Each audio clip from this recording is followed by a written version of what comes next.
আলামিন দুনিয়ার জমিনে যাহা কিছু বানিয়েছেন, হুয়াল্লাযী খালাকা লাকুম মা ফিল আরদি জামিআ। আল্লাহ তাআলা বলতেছেন, দুনিয়ার মানুষেরা শুনিয়া লও, হুয়াল্লাযী খালাকা লাকুম মা ফিল আরদি জামিআ। এ বান্দা, দুনিয়ার হায়াতি জিন্দেগি তোমরা যা তাকায়া দেখতেছো, যেদিকে যা কিছু দেখা যায়, সাতমুখ আসমান দেখা যায়, সাতমুখ জমিন দেখা যায়, তরুলতা গাছপালা দেখা যায়, গরু ছাগল ভেড়াগুলি দেখা যায়, পশু পাখিগুলি দেখা যায়, মানুষগুলি দেখা যায়। রে বান্দা, এ বান্দা, তোমার দুনিয়াবি চক্ষু দ্বারা তুমি যা দেখো আর যেটা দেখতে পাও না, আমি মহান রব্বুল আলামিন সব কিছু বানাইলাম। কিন্তু বান্দারে, তুমি মানুষগুলো বেঁধে রেখে যাহা কিছু আমি মাওলা বানাইলাম, সব কিছুকে বান্দা তুমি বান্দার জন্য বানায় দিয়েছি। সুবহানাল্লাহ।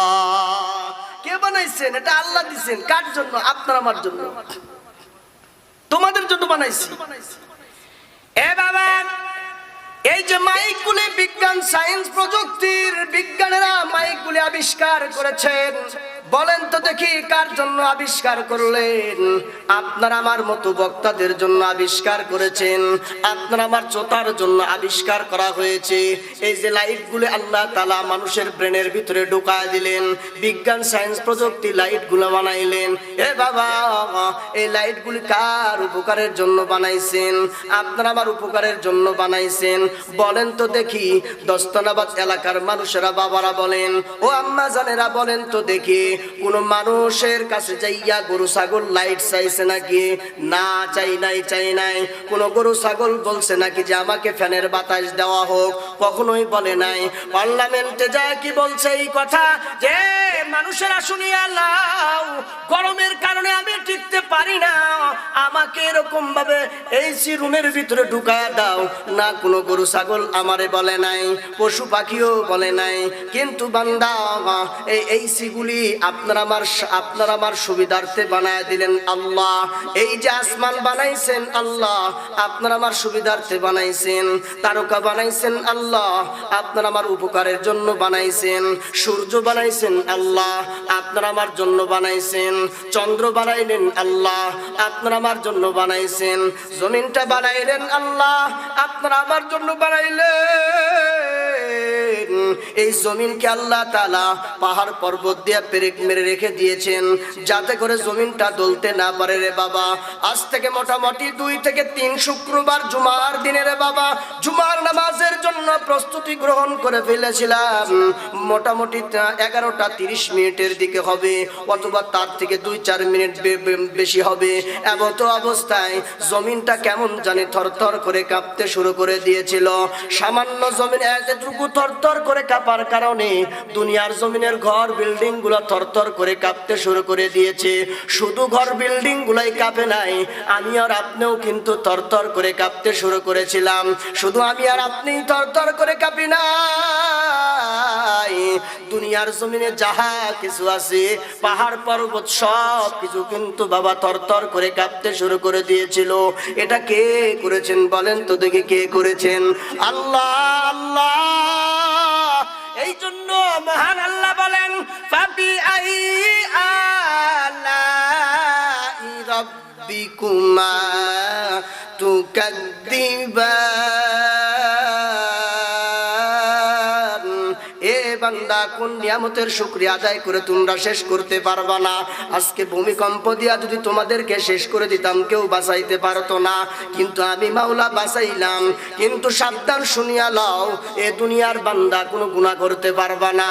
আমি মাওলার আওয়াজ যেখানে যাইবে, তোমার অন্তরের ভিতরে থরথর কম্পনে শুরু হতে হবে।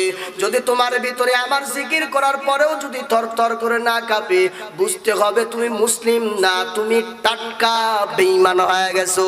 জোরে জোরে চিল্লা বলেন ঠিক না ব্যাঠি? এরকম টাটকা মুনাফিক, টাটকা কাফের আসরা নাই?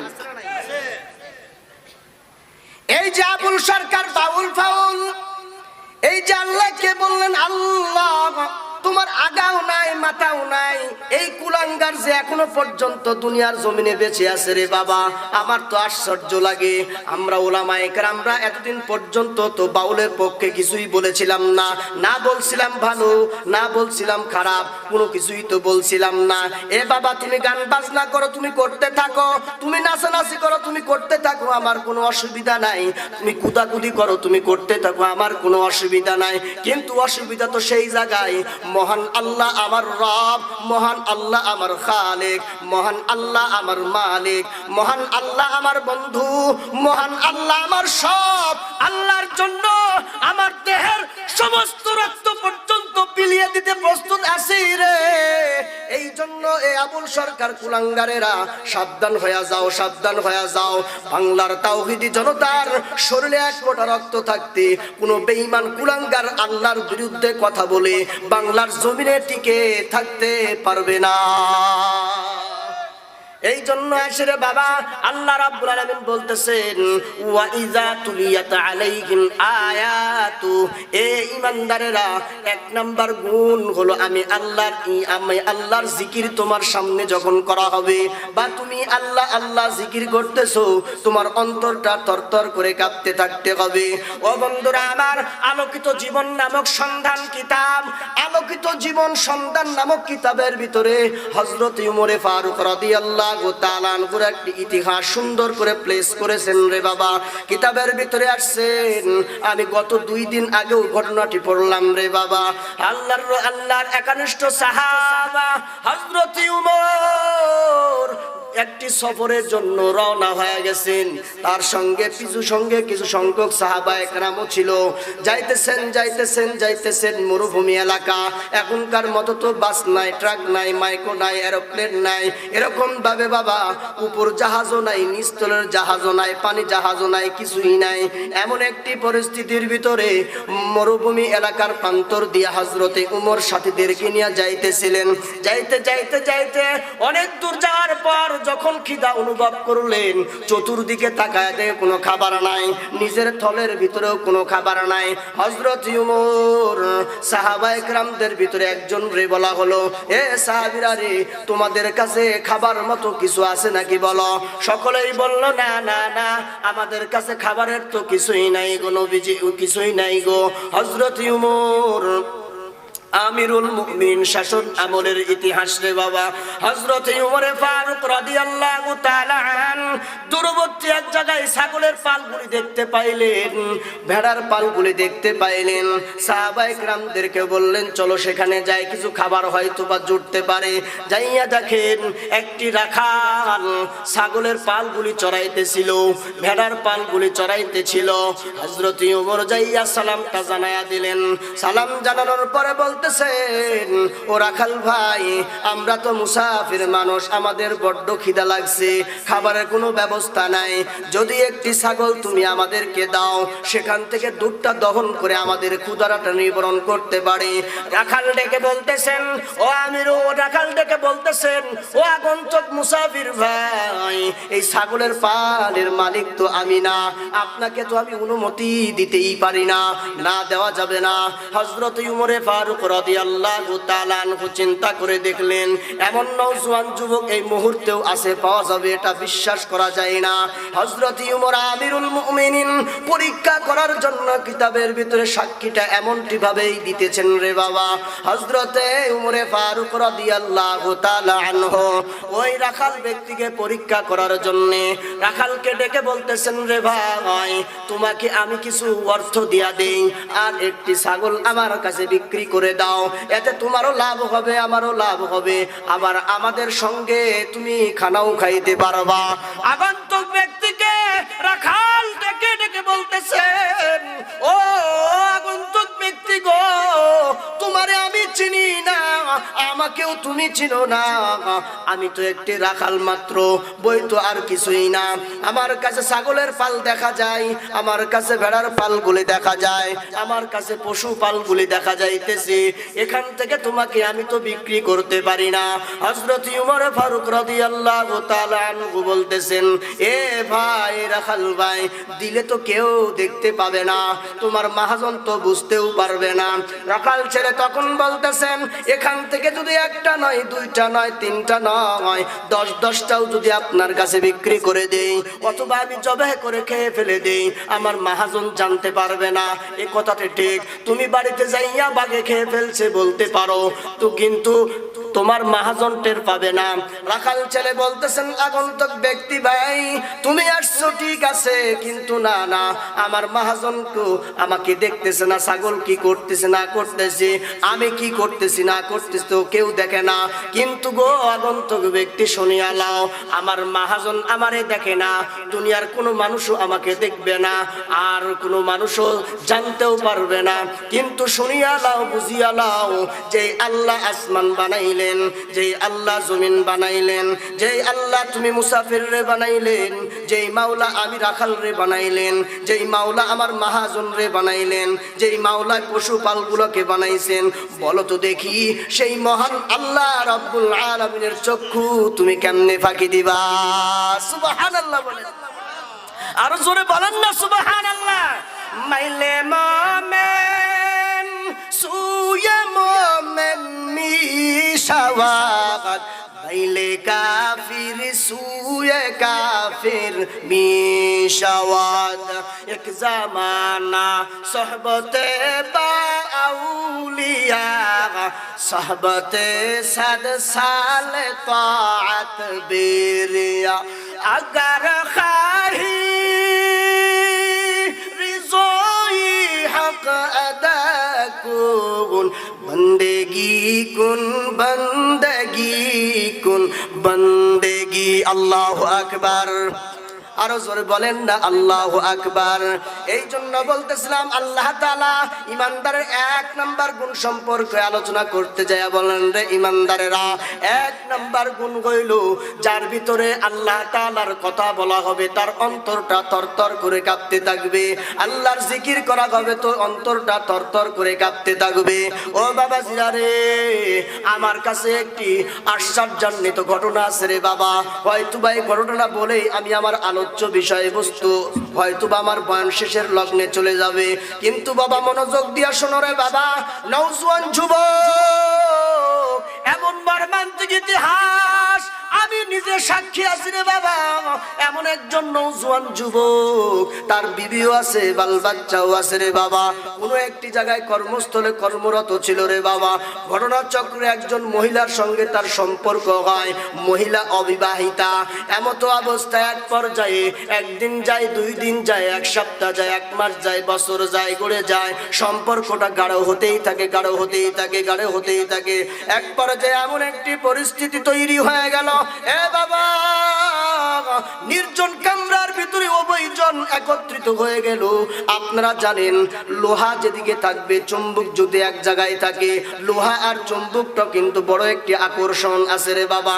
মোমবাতি যদি জ্বালায়া দেওয়া যায়, ওই মোমবাতি কিন্তু স্থির থাকতে পারবে না, গলে ছাই হয়ে যাবে, পুড়ে ছারখার হয়ে যাবে। নারী আর পুরুষ যদি একত্রিত হয়ে যায়, সেই নারী আর পুরুষের ভিতরে অবস্থা অন্যরকম হয়ে যাবে। এক পর্যায়ে ইতিহাস বলতে যাইয়া, ও বন্ধুরা আমার, আমি চিন্তা করে দেখলাম এটা কেমনে সম্ভব হতে পারে। আল্লাহর পেয়ারা বান্দা গোলাম, নারী আর পুরুষ একত্রিত হয়ে গেল নির্জন একটি কক্ষে। এক পর্যায়ে যখন অপকর্মের ভিতরে, জিনার ভিতরে লিপ্ত হয়ে যাবে, হঠাৎ করে নওজোয়ান যুবক বলতেছেন, হুজুর, আমি যখনই কাম ভাব লইয়া একেবারে নির্জন অবস্থায় যখন জিনার কাজে লিপ্ত হয়ে যাইতেছি, এমত অবস্থায় আমার অন্তরটা কেমন জানি কাঁপতে শুরু করে দিয়েছে। আমার ভিতরটা কলব যেমন কাঁপতে শুরু করে দিয়েছে, আমার সারা শরীরটা থরথর করে কাঁপতে শুরু করে দিয়েছে গো হুজুর। আবার রক্তগুলো ঠান্ডা হয়ে গেছে হুজুর, কেমন জানি জমিনের ভিতরে ভূমিকম্প শুরু হয়ে গেছে।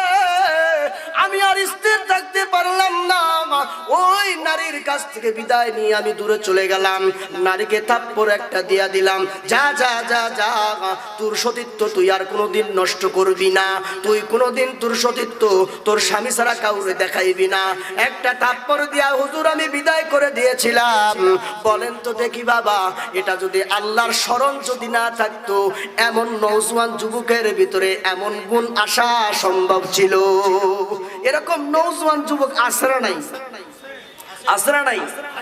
এ বাবা আপনারা জানেন এরকম অহরহ ইতিহাস বাংলার জমিন শুধু নয়, সারা পৃথিবী ব্যাপী এমন অনেক ইতিহাস আছে রে বাবা। বুখারী শরীফের রওয়ায়াতে বিশ্বনবী রাহমাতুল লিল আলামিন বলেন, তিন বন্ধু বাণিজ্যিক সফরে রওনা দিয়েছেন। পাহাড়ি অঞ্চল যাইতেই আছেন, যাইতেই আছেন, যাইতেই আছেন, যাইতেই আছেন রে বাবা। বুখারী শরীফের রওয়ায়াতে আল্লাহর রাসূল বলেন, তারা আশ্রয় নেওয়ার জন্য পাহাড়ি একটি গুহার ভিতরে ঢুকলেন। গুহার ভিতরে ঢোকার পরে কোথা থেকে জানি বিশাল একটি পাথর এসে মুখটা বন্ধ করে দেওয়া হলো। মুখটা যখন বন্ধ হয়ে যায়, তিন বন্ধু চিন্তায় পড়ে গেল, আমি কেমনে এখন বাইরে হব, বাইরে হওয়ার কোনো রাস্তা নাই। লম্বা বড় ইতিহাস, আমি শুধু মূল কথাটা থিমটা আপনাদেরকে বলতে চাই রে বাবা। এ বন্ধুরা আমার, নওজোয়ান যুবক শুনিয়া নাও, অপকর্ম তো জীবনে কম করি নাই, গুনাহ তো তুমি আর আমি বেশি, গুনাহ তো তুমি আর আমি কম করি নাই। কত গুনার কাছে তুমি আর আমি নিমজ্জিত আছি এখনো পর্যন্ত। ইয়াবার থেকে শুরু করে, গাঁজার থেকে শুরু করে, তারিমত থেকে শুরু করে, সিগারেট বিড়ির থেকে শুরু করে, গাঞ্জাখোর থেকে শুরু করে, কোন রকমের অপকর্ম কিন্তু আমার আপনার বাকি নাই রে বাবা। এত গুনার পরেও যদি আমি আর আপনি বলি যে আমি তো কোনো গুনাই করি না, আল্লাহ এত আপদ আর বিপদ কেন দেয় রে বাবা? এই যে ভূমিকম্প শুরু হয়েছে, এই ভূমিকম্প নিয়ে কতজনের কত রকমের মত পাওয়া যায়। আমি গুনাহগারের কাছে এমন কিছু তথ্য আসছে রে বাবা, একজন কয় জামাত ইসলামের জন্য বিপক্ষে কথা বলার জন্য আল্লাহ ভূমিকম্প পাঠাইছেন, নাউজুবিল্লাহ বলেন।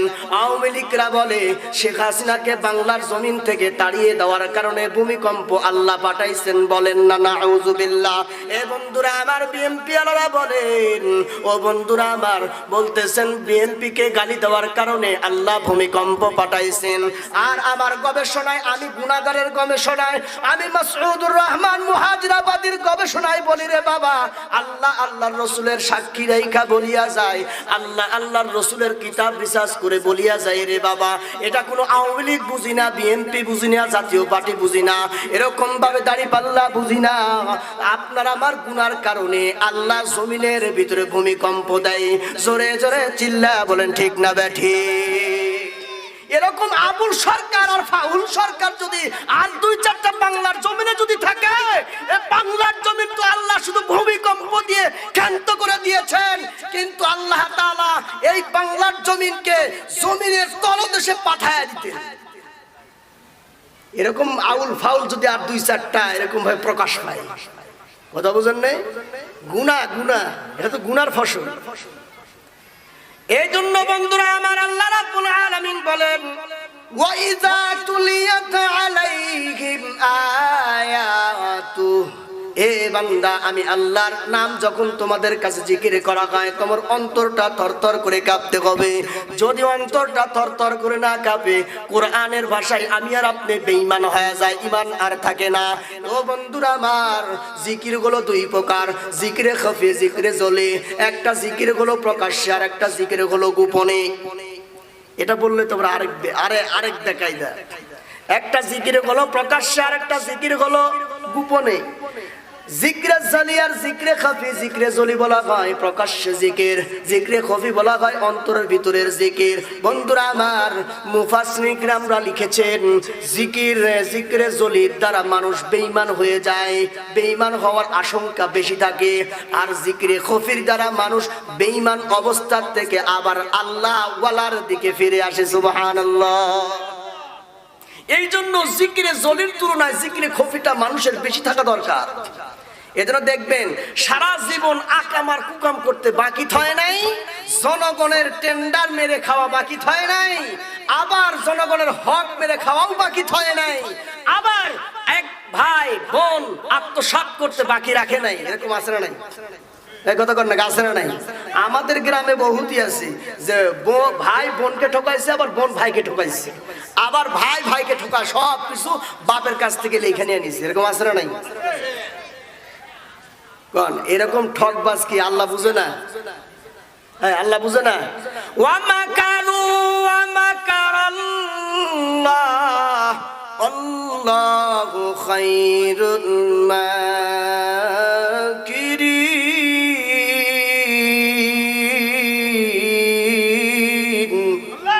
আল্লাহ তাআলা বলতেছেন, রে বান্দা তোমরা কেমন ধোঁকাবাজি হয়েছো, তোমরা কত কৌশল বলা হয়েছো, তোমাদের চাইতে আমি মাওলা কৌশল কম বুঝি না।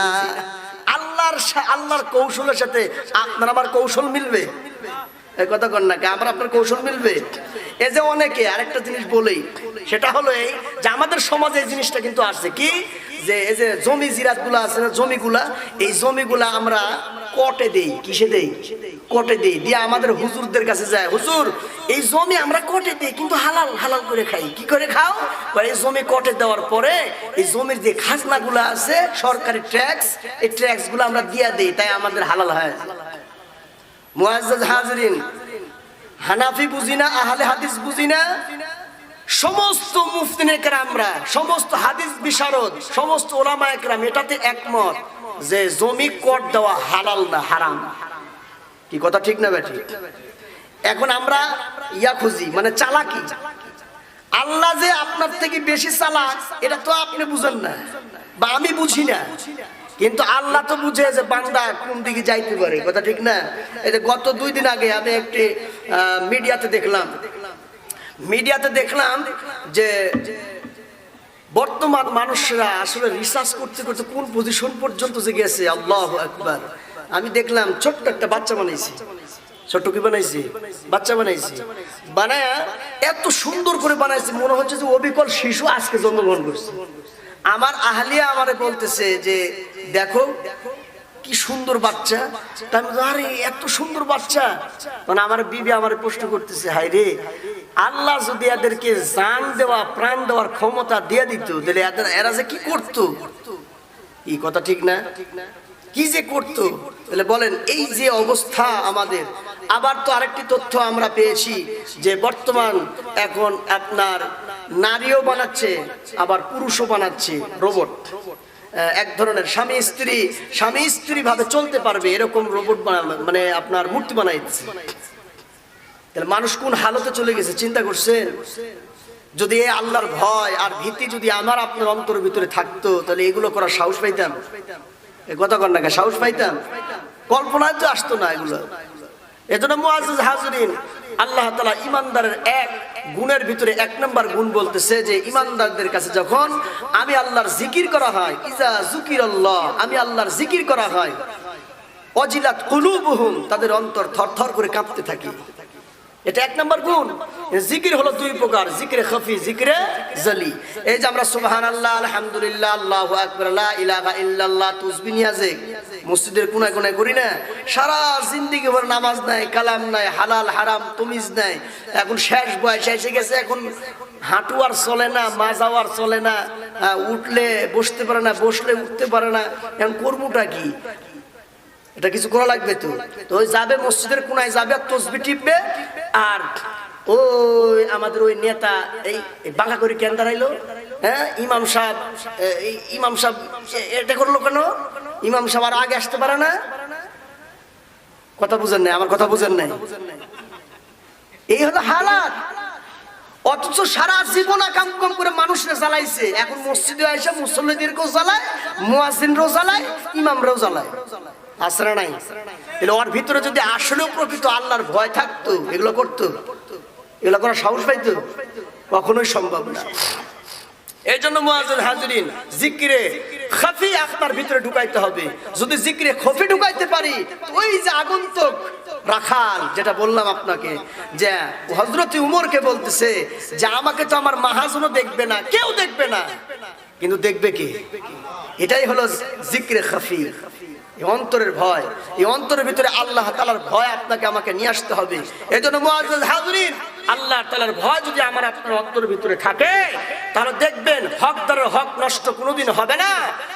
না হবে আল্লাহর হক নষ্ট, না হবে বান্দার হক নষ্ট। কিন্তু মজার একটা বিষয় কি জানেন, আল্লাহ তাআলার হক আল্লাহ তো ইচ্ছা করলে মাফ করে দিতে পারেন, কিন্তু বান্দার হক কেমনে মাফ নেবেন?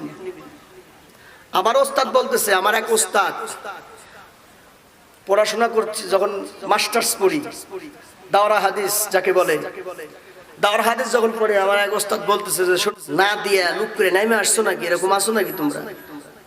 আসলে তো এরকম থাকে ছাত্ররা, কি বলেন, থাকে না? এরকম থাকে। তো এক ছাত্র বলতেছে, হুজুর আমি তো ট্রেনে অনেক কতদিন ভাড়া দেই নাই। আসলে ভাড়ার হক না ওটা। দেখেন হুজুর আমাদেরকে বুঝাচ্ছেন, দেখেন যে বলতেছে, শোনো ভাড়া যদি 10 টাকা হয়, এই 10 টাকার মালিক কয়জন তুমি জানো? এখন আমরা বলতেছি, হ্যাঁ মালিক তো একজনই, সরকার। কি কথা ঠিক না?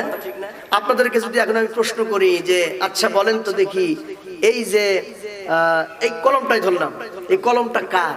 আপনারা কিন্তু বলবেন যে এই কলমটা হলো এই মসজিদের কমিটি বা এই মসজিদের। এই কথা বলবেন না? এই কথাই তো বলবো আমরা। কিন্তু আসলে এই কলমটা কি শুধু মসজিদের? এরপর হক কার কার কার আছে বলেন? এই বাংলার ইঞ্চি ইঞ্চি মাটিতে যেথায় যেখানে মুসলিম উম্মাহা আছেন, সকল মুসলিম উম্মাহার দাবি আছে এই কলমের উপরে। কথা ঠিক না বেটি? এই যে আমরা ট্রেনে আসি, এই ট্রেনে যে টাকাগুলো কামাই হয়, এই টাকাতে প্রত্যেকটা মানুষের হক আছে। বাংলাদেশে যদি 18 কোটি মানুষ থাকে, ওই ট্রেনের 1 টাকাতে 18 কোটি মানুষের ভাগ আছে। যদি এখন আপনি ওই টাকাটা চুরি করে ভক্ষণ করেন, তাহলে 18 কোটি মানুষের কাছে আপনি মাফ না চাওয়া পর্যন্ত জান্নাতে যাইতে পারবেন না। আল্লাহ ঠেকাই দিবে, আল্লাহ ঠেকাই দিবে আপনাকে আমাকে। এই জন্য মুআজ্জাজ হাজিরিন, আপনার আমার ভিতরে আল্লাহর ভয় আসা দরকার, আল্লাহর ভয় অর্জন করা দরকার। আল্লাহর ভয় পাবো কোথায় থেকে?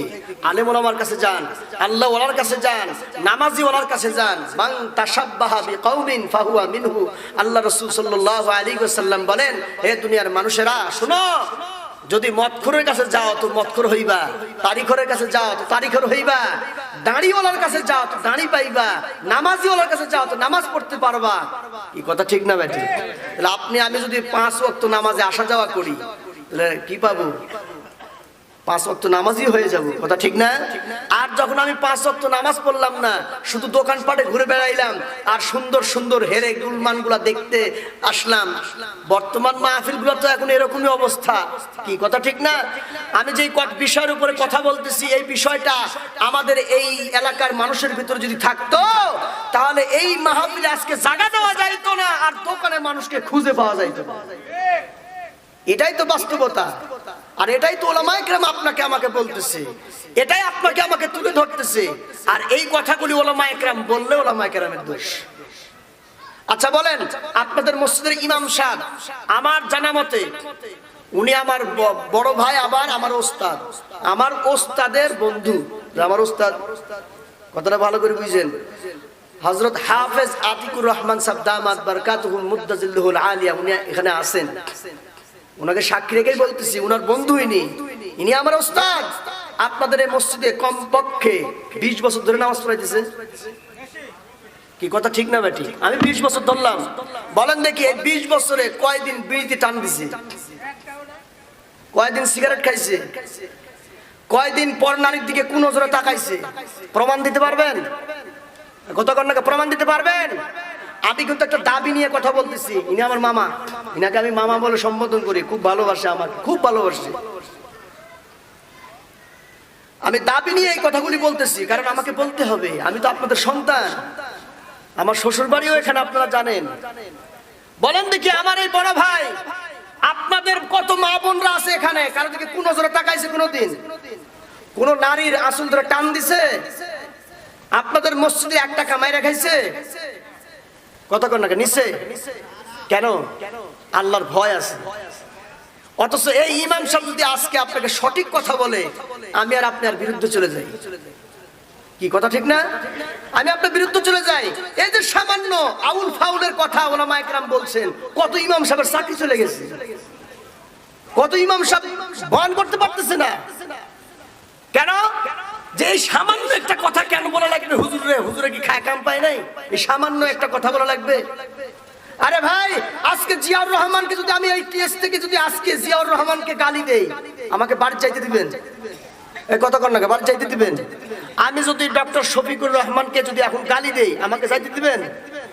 আজকে যদি আমি চরমনার শায়েখকে আমি যদি গালি দিই, আমার চাইতে দিবেন? আমি যদি আজকে মামুনুল হক সাহেবকে যদি গালি দিই, আমাকে চাইতে দিবেন? কেন?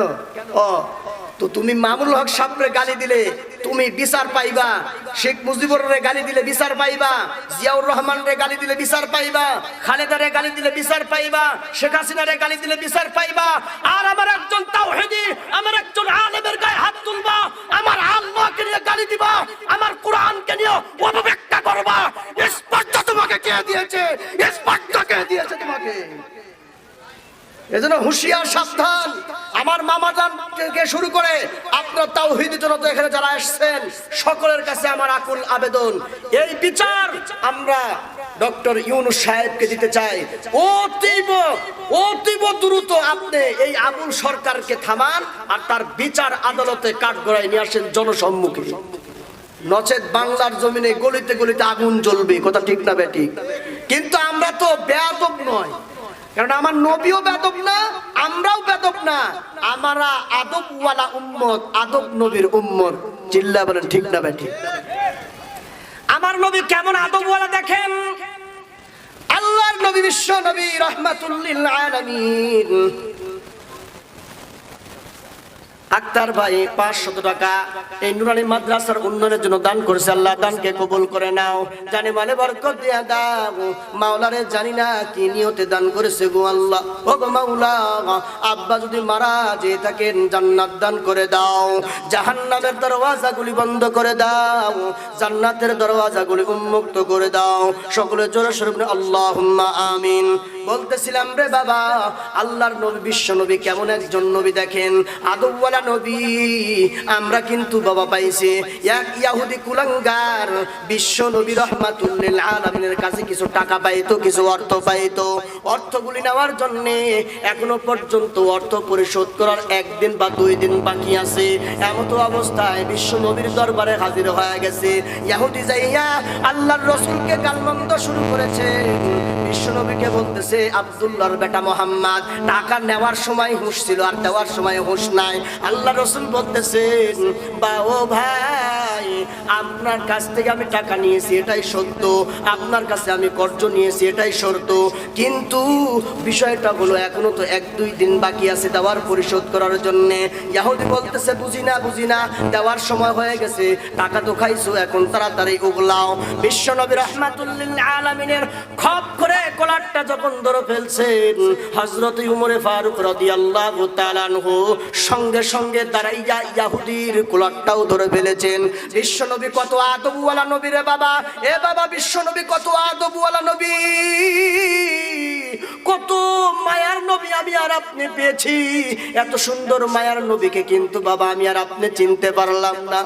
পশু পাখি নবীরে চিনলেও কিন্তু আমি আর আপনি চিনলাম না, গাছ নবীরে চিনলো আমি আর আপনি চিনলাম না, জমিন নবীরে চিনলো কিন্তু আমি আর আপনি চিনলাম না, আসমান নবীরে চিনলো কিন্তু আমি আর আপনি চিনলাম না। ও বন্ধুরা আমার, পর্দার অন্তরালের মা আল্লাহর নবীকে মাস পর্যন্ত চিনলো কিন্তু আমি আর আপনি চিনলাম না। আল্লাহর রাসূল হযরত উমরকে ধমক দিয়া বলেন, রে উমর, তাড়াতাড়ি তুমি ইহুদির কলারটা ছেড়ে দাও। হযরত উমর বলতেছে, পয়গম্বর, আপনাকে তো গালমন্দ করলো, তারপরেও আপনি আমাকে ছাড়তে বললেন, আমি তো এখনই তাকে কল্লাটা নামায়া দিব। এ বন্ধুরা আমার, হযরত উমর ফারুক রাদিয়াল্লাহু তাআলা আনহুকে পয়গম্বর ধমকটা দিয়া যখন বলল, তুমি ছেড়ে দাও, তোমার কলার ধরছে নাকি? আমি তো মুহাম্মাদের কলার ধরছে, তুমি তো উমরের কলারটা ধরে নাই, তাড়াতাড়ি ছেড়ে দাও। তুমি তো হাওলাত করো নাই, আমি মুহাম্মদ কর্জ করেছি, তাকে ছেড়ে দাও। হযরত উমর ছেড়ে দিলেন। ছেড়ে দেওয়ার পরে বিচার আদালতে আল্লাহর রাসূল সালিশ দরবার করে দিলেন, ও উমর রে, তাড়াতাড়ি চলিয়া যাও খাদ্য ভান্ডারের কাছে, খাদ্য ভান্ডার থেকে ইহুদি যা পায় তাকে কর্জগুলি সব কিছু তুমি নিজ হাতে ওজন দিয়া মাপ দিয়া পরিশোধ করে দিবা, কারো সহযোগিতা তুমি নিতে পারবা না, তুমি উমর নিজেই তোমাকে করতে হবে। আর শুনিয়া নাও, যখন তার মালগুলি সব যখন আবার পরিশোধ হয়ে যাবে, তুমি তাকে আরো অতিরিক্ত, আরো বোঝানোর জন্য বলতেছি, অতিরিক্ত আরো 5 দিরহাম তারে দিয়া দিবা, অতিরিক্ত দিয়া দিবা। এটা তোমার জরিমানা। কি জন্য জরিমানা? তুমি উমর, তুমি কেন কলার ধরলা? তুমি তো তার সঙ্গে তোমার কোনো লেনা দেনা নাই। কলার ধরলে আমি মোহাম্মদ ধরতে পারতাম, আমি গালিগালাজ করলে আমি মোহাম্মদ করতে পারতাম, কিন্তু তুমি করতে পারবা না। ও বন্ধুরা আমার, আমি যদি গালি খালেদারে দেই তো খালেদা বিচার আমার করবে, আপনার পারমিশন নাই। আমি যদি শেখ হাসিনারে গালি দেই, শেখ হাসিনা আমারে ধরবে, আপনার কোনো পারমিশন নাই। আপনি আব্দুর রহিমরা যদি আমি গালি দেই তো আব্দুর রহিম আমাকে শাস্তি দেবে, আপনার পারমিশন নাই। বিশ্বনবী আদব দিয়া এটাই বুঝাই দিয়েছেন আমাদেরকে। এ বাবা শুনিয়া লাও, শুনিয়া লাও, আল্লাহর মহব্বত, রসুলের মহব্বত, আল্লাহর ভালোবাসা আর রসুলের ভালোবাসা, আল্লাহর রসুলের একাত্মবাদ যদি আপনার আমার ভিতরে থাকে তো আল্লাহ তাআলা বলেন, রে বান্দা, ওয়ালিমান খাফা মাকাম রাব্বিহি জান্নাতান। আল্লাহ তাআলা বলেন, রে বান্দা, এই গুণগুলা যদি তুমি অর্জন করতে পারো, বিশ্বনবীর গুণ যদি তুমি অর্জন করতে পারো, তো আমি আল্লাহ দুনিয়াকে ছোট্ট জান্নাত হিসেবে সাজায়া দিব।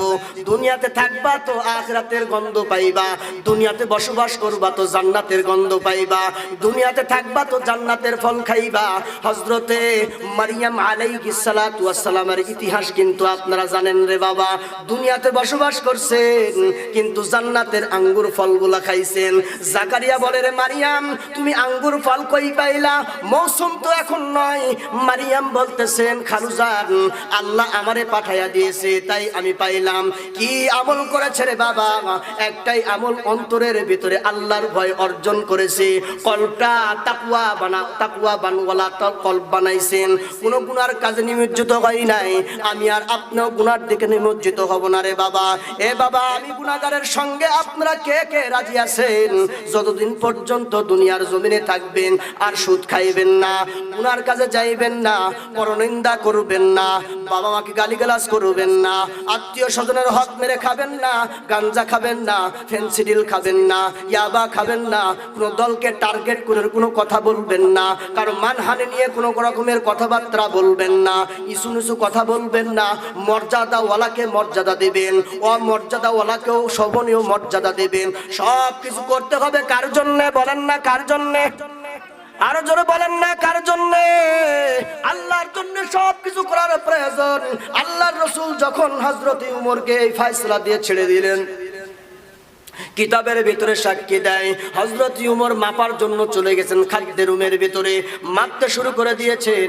ইহুদি একবার খাদ্যের গুদামের দিকে তাকায়, স্তূপের দিকে তাকায়, আরেকটা বারের জন্য উমরের চেহারার দিকে তাকায়, দেখে আর মুস্কি মুস্কি হাসে। ইহুদি তাকাইতেছেন আর মুস্কি মুস্কি হাসতেছেন। হযরত উমরের চোখগুলি লালে লাল হয়ে গেছে, শরীরগুলি রাগে থরথর করে কাঁপতেছেন। ইহুদি রে, তুই আমার দিকে হাসতেছো? আজকে যদি বিশ্ব নবী না বলতেন তাহলে আমি উমরের খোলা তরবারির থেকে তোর কল্লাটা আলাদা করে দিতাম। কিন্তু দুঃখের বিষয় হলো রে, তো আল্লাহর রাসূল আমাকে বারবার নিষেধ করেছেন, আর আমরা আল্লাহর রাসূলকে এত মহব্বত করি, আমার জীবন দিতে প্রস্তুত আছি রে, কিন্তু রাসূলের একটা কথাও আমি অমান্য করতে রাজি নাই। আল্লাহর রাসূল সাল্লাল্লাহু আলাইহি ওয়াসাল্লামের প্রত্যেকটি সুন্নতগুলো মানতে রাজি আছি।